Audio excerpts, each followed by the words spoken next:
I know you wrote an article, 5 takeaways from another disheartening loss, which I would agree yesterday was. We'll go through them. Number one, you had simply brutal. Browns became the first NFL team in 10 years not to score 20 points in any of their first 6 games. Yeah, I mean, the numbers are staggering. And, I try not to, I guess, get overwhelmed with them or overwhelm the readers or the listeners or the viewers with them because there's so many negative ones. Like, that capsulizes how bad it's been. Not having 300 yards of offense in a game this year shows you how bad it's been. Deshaun Watson not throwing for 200 yards is a good example. They're 1 for 20. They've scored one touchdown in their last 29 offensive possessions. So all these numbers just illustrate what we've seen and why there's so much discussion about replacing Deshaun Watson is because the offense is at historically bad levels. Terrible timing is number two. Browns have made critical errors at the worst times all year. And Scott, I agree with you. I think that's the sign of a bad football team, though. Yeah, yeah, I think you make a good point there, right? The best teams don't do that. The bad teams do. It's sometimes it's the same guy, Zach Zinter, with false starts in back-to-back weeks. Sometimes it's a different guy. Jed Wills joined the party with the one on fourth down at the 8-yard line yesterday. So yeah, it happens, and sometimes it happens because you're not that talented. Sometimes it happens you're not disciplined enough. Things just aren't going your way. The margin for error is so small, so every mistake is magnified. I think those are all part of it. But there's example after example of the Browns making these mistakes at the worst times and in late in games. You look at the Giants game, they had a chance to come back and win. The Raiders game, chance to come back and win. Yesterday against the Eagles, chance to come back and win. And if they pull one or two of those wins off, we're looking at everything completely different instead of being 1-5 and all hope is lost.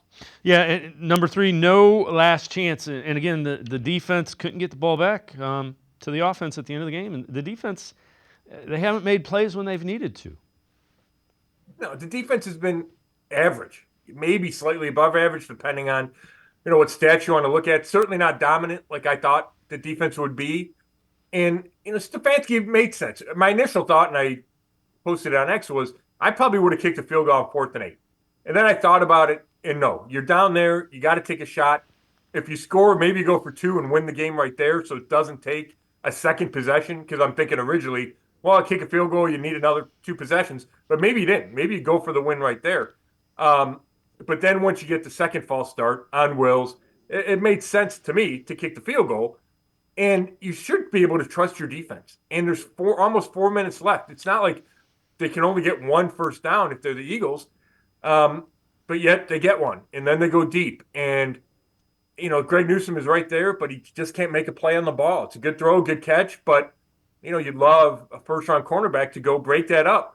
And then maybe we're talking about a, crazy finish to win the game. So the defense just hasn't been good enough. And it's not the biggest problem with this team by any stretch, but it hasn't been what the Browns need it to be. Yeah, it isn't the solution that you were hoping it would be while the offense struggled.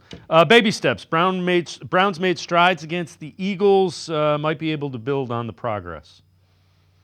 Yeah, Watson was better in the second half. Still not great. 11 for 12.